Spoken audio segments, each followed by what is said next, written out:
Hey first graders, it's Mrs. Daniel here from Citizenship Academy, and today we're going to be working on Module 1, Lesson 38. I'm glad you guys came to join me today. Okay, so our objective is to look for and make use of repeated reasoning and structure using the addition chart to solve subtraction problems. So basically, there is an example kind of up here where we have 10 minus 7 equals 3, 10 minus 3 equals 7. These, we used to call these fact families, but if we had a number bond, we would create 4 number sentences based on that number bond. And I'm going to show you what the addition chart looks like. So this is the addition chart. So this problem was, so if we have 7 plus 3, so if we find 7 plus 3 on our chart here, so we have 7 plus 3, and 7 plus 3 equals 10, right? So that can help us find our subtraction problem by knowing that 10 is the whole. We would say 10 minus one of these numbers would give us the other number, and 10 minus 7 would give us 3. So the addition chart helps us see the addition problem and help us make a subtraction problem from that. Before we look more at the addition chart, we're going to do some problems together. Okay, so I have my whiteboard here, and I have a number bond, and we're going to use this number bond to create our subtraction problem. Okay, so if we have 7 as our whole, and these are 2 parts of 7, 3 and 4, we do subtraction. We start with the whole, the bigger number, minus, and we could pick one of these two. We could say 7 minus 3 equals 4. Very good. And then I can do another subtraction problem. 7 minus, what would I do this time? If I did 3 last time, this time I'm going to say 7 minus 4 equals 3. And then what would my addition sentence look like? I have 2 addition sentences that I can write. I can start with either number. I'm going to start with 4. So I'll say 4 plus 3 equals 7. And now I have one more problem I can do for addition. I'm going to start with the other number, 3. So 3 plus 4 equals 7. So these two numbers just got switched, right? They still have the same answer.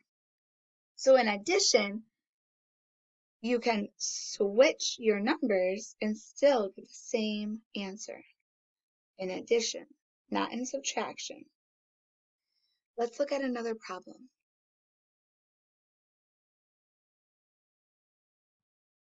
This time I have 8, and we have 4 and 4. So this time, because we're using the same number, 4 and 4, we're only going to have one subtraction problem and one addition problem. So if we start with subtraction, we start with our whole, the 8, minus, well, these are the same numbers, so I'm just going to say minus 4. So 8 minus 4 equals 4. And we wouldn't write that same problem again because it would be 8 minus 4 equals 4. It's the same problem, okay? So when you have doubles, 4 plus 4, which is my next one, 4 plus 4 equals 8. So that family only has 2 number sentences because we have a double. So when you have doubles, you only have 1 addition and 1 subtraction. Let's look at another problem. This time, I'm giving you the 2 parts, 4 and 5, but we have to figure out what the whole is. So what is 4 plus 5? When you put those two together, 4 plus 5, what does that equal? 9. Very good. 4 plus 5 is 9. So now we have a completed number bonds, and now we can start our number sentences, or our word, or not word families, number families.